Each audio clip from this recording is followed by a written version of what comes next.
The Irish province of the Institute of Christ the King Sovereign Priest presents Lenten Thoughts. Live not by bread alone, but by every word from daily Mass this Lent. Why not help us to restore the Church of the Immaculate Heart of Mary in Belfast? To donate, go to this GoFundMe link. Thank you for your generosity. Second Sunday of Lent, the Transfiguration of Christ. Imagine yourself on Tabor and gazing with the apostles on the glorious vision of Christ transfigured.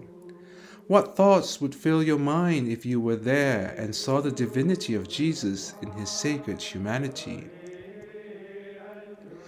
You would simply fall down in adoration in the sight of such glory or ignominy. He is still and forever the same Jesus who loves to save us. Eye has not seen nor ear heard. We know by faith that his glory is infinitely more resplendent in heaven. Adore then with thy whole heart, and with thy whole soul, and with thy whole mind. Offer to him the homage of your entire being, and promise him that you will never, with the help of his grace, do anything unworthy of his divine presence. During the Transfiguration, a voice was heard from the cloud saying, "This is my beloved Son, in whom I am well pleased. Hear ye him." And the apostles were afraid. Are we not afraid when we think of our unworthiness?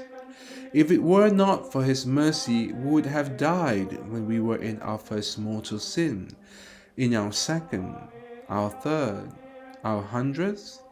Are we in mortal sin at this moment? Promise him to make a good confession at the first opportunity without putting it off. Or how our heart is inflamed with the desire of being with him and never being separated from him for all eternity. How could we express how much we desire to love him more? How? By doing our duties with love and devotion.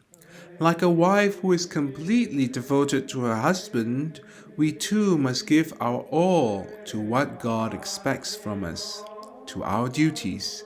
And yes, we can always be more devoted to Christ in our duties. Like St. Peter, let us adore in profound admiration. We who were not there at the Transfiguration can adore at the Transubstantiation, when our glorious Lord hides himself in the appearance of bread and wine. Eucharistic adoration is reserved for those with true and humble faith, and those who do not seek glory but divine grace in order to better carry their cross daily. Jesus, aid me by thy grace. Interested in almsgiving this Lent? Why not help to restore our church in Belfast, the Church of the Immaculate Heart of Mary? Help us make this former Presbyterian church worthy of the Catholic liturgy. You can donate at this GoFundMe link. May God bless you for your generosity. Like and subscribe for daily Lenten reflections. May the Immaculate Heart of Mary triumph in Ireland.